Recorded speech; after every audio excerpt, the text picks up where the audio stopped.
हमारे साथ खड़े हैं और उन्होंने हर तरह खड़े रहकर तो उसके डर दिखाया जाता। फिलहाल डर दिखाने के लिए हमारे पास में एक कठपुतली है बीजेपी नाम की। बीजेपी के नाम का डर दिखाओ जाओ। ये बीजेपी मुसलमानों के खिलाफ है, रही है और रहेगी। इस्लाम सिविल कोड ये किसका नारा है? CNRC किसका नारा है? हमारा। कि अल्लाह के जमीन पे जिसने नजर डाली उसकी नजर नीचे जाएगी कि अल्लाह ही काम करेगा। मैं एक ही शख्स स्टेज पे हूँ जो ऑपोजिशन का हूँ, जो राष्ट्रवादी कांग्रेस पार्टी अजीत दादा से बिलोंग करता हूँ। तो जब हुई तो उसके 27 सीटें ऐसी है जिसमें मुसलमानों की संख्या 10% भी नहीं है, तो इसमें तुमको कुछ नहीं हराया। यहाँ के अमन पसंद हिंदुओं ने तुमको हराया। ये हमेशा हर सरकार ने की है।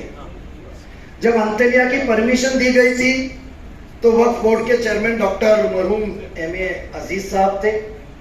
मुख्यमंत्री कौन थे? कांग्रेस के। सरकार दिल्ली में कौन थी? कांग्रेस की।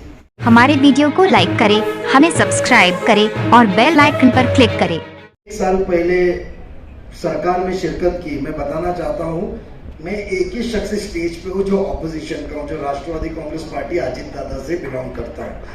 तो जब हुई तो उसके अंदर बिना किसी के डिमांड के, बिना कुछ चीज के उलेमा का पूरा एक मेमोरेंडम हम महाराष्ट्र से लेकर हम 13 कलमी प्रोग्राम, एक 13 पॉइंट्स का प्रोग्राम उप मुख्यमंत्री साहब से मिले थे। तो मैं तो साइड में बैठ के आपके ख्यालात सुन रहा था। जो एक जज्बा इस उम्र के अंदर और जो एक फिक्र पता चली थी, तो हमें एहसास दिलाता है कि हमें काम क्या करना है। बेशक एक ख्याल, 2 बातों के ऊपर ही बात कहूंगा कि बेशक हमें हमेशा कोई ना कोई एक सियासती पार्टी का डर दिखाया जाता। फिलहाल डर दिखाने के लिए हमारे पास में एक कठपुतली है बीजेपी नाम की। बीजेपी के नाम का डर दिखाओ जाओ। एक सच्चाई है कि हमेशा मुसलमानों को और अकलियत के लोगों को और उनके मसले मसाइल के साथ साथ उनके जो हक की चीज है, वक्फ के जमीनों है, उसके साथ खिलवाड़ हमेशा हर सरकार ने की है।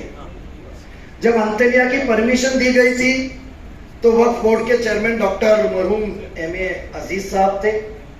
मुख्यमंत्री कौन थे? कांग्रेस के। सरकार दिल्ली में कौन थी? कांग्रेस की। आज मराठवाड़ा में जाओगे तो मराठवाड़ा के अंदर सबसे ज्यादा अतिक्रमण यानी इंक्रोचमेंट, बड़े मॉल,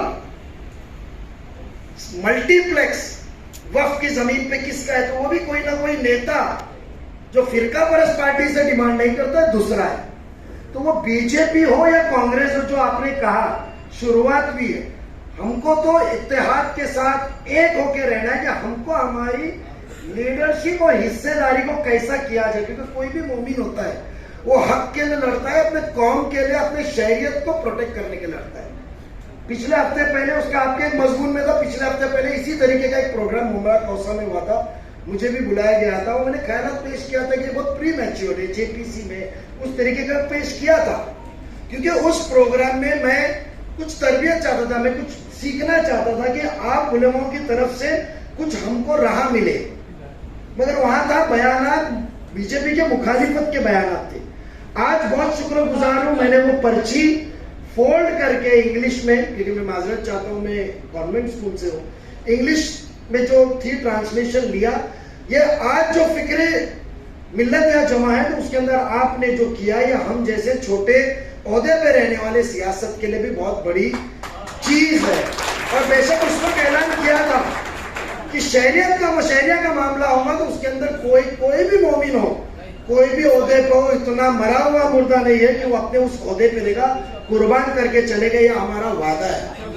मैं एक ही आखिरी बात आपको कहूंगा, उसके पहले मैं एक बयान करूंगा कि मुझे खुसूसन मैंने आने के पहले बातचीत की तो हमारे राष्ट्रीय नेता अजीत दादा पवार साहब ने खुसूसन आपका नाम ले, क्योंकि वो बीमार थे, बट आपसे बात हुई थी, उन्होंने मैसेज देने कहा है कि मैंने 2 रोज पहले बांद्रा में मिल्लत के सामने खुल के बयान किया था। और ये मैसेज है कि हम कोई भी, भले हम 31 नहीं चुन के गए महाराष्ट्र से, एक गए, बट फिक्र और निर्णय इंपॉर्टेंट है। तुम फैसला क्या लेते हो, किस राह पे चलते हो।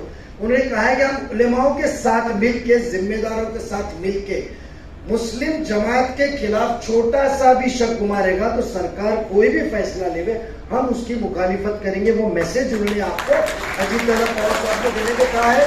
एक आखिरी बात कहूंगा, अफसोस के साथ वो कोई सियासती प्लेटफॉर्म नहीं है कि आपको खड़ा रहना पड़े मेरे कोई बयान से।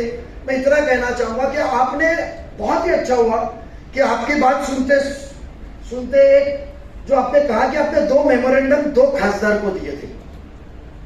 बेशक एक खासदार अरविंद सावंत साहब से मेरे कल दोस्त ने 7:30 बजे खुद स्पीकर फोन पे हमने लगा के बात की तो उन्होंने कहा कि आज जेपीसी की पहली मीटिंग हुई, कल जेपीसी की पहली मीटिंग थी और उसकी सदारत भी शरीफ भाई जगदम्बिका पाल साहब है, तो फैसला ले सकते हैं जो कई मुसलमानों के वोट पे चुन के आते हैं। जेपीसी की मीटिंग में अरविंद सावंत साहब ने, समाजवादी के लोग ने, बाकी के लोगों ने विरोध किया। ओवैसी साहब जैसा मैंने कहा था उन्होंने अपने बयानात, अपने ख्यालात, अपने मुद्दे पेश करके विरोध किया। कि अफसोस की बात इस बात की है कि मुझे आज रोशनी मिले आपके बातों से कि आपने मेमोरेंडम हमारे भिवंडी के खासदार को भी दिया था जो सदस्य थे। बहुत ही जिम्मेदारी के साथ ये बयान करता हूं, जब खबर लगी मुझे कोई दूसरे सांसद से तो मैंने वो कंफर्म करने के लिए अरविंद साहब को फोन लगाने के लिए कहा और वो भिवंडी के सांसद ने जिसको आपने जिता के दिया उसने कहा मैं नया हूं, मुझे इसका इल्म नहीं है, मैं आने वाले दिनों में, आने वाली मीटिंग में मैं मेरा बयान करूंगा। जबकि जो सांसद ने बात नहीं किया उसने उसका विरोध रखा। तो जो भिवंडी के सांसद थे मुझे इसका इल्म नहीं था कि उनको मेमोरेंडम दिया गया था, क्योंकि हम भी जब पैदा चुन के 2002 में गए थे तो सुन के गए थे, बट इल्म हुआ। कल मैंने पूछा उनसे, मैं सुरेश बालिया मामा भी दोस्त है, मैं उनको फोन लगाया बट फोन लगा नहीं। बेशक उस पर भी बात करूंगा। तो हमको कहीं तभी अब हमारी आवाज पे अपने चीजों को छोड़ के बात करने वाले चुनना चाहिए और उस चीज को लेना चाहिए। मैं उलेमा इकराम का सब शुक्रगुजार हूं कि आपने हमको रोशनाई दी। इंशाल्लाह आने वाले दिनों में भी आप हमको ऐसी ही राह बताते रहिए, बोलने का मौका दिया। शुक्रिया, खुदा हाफिज।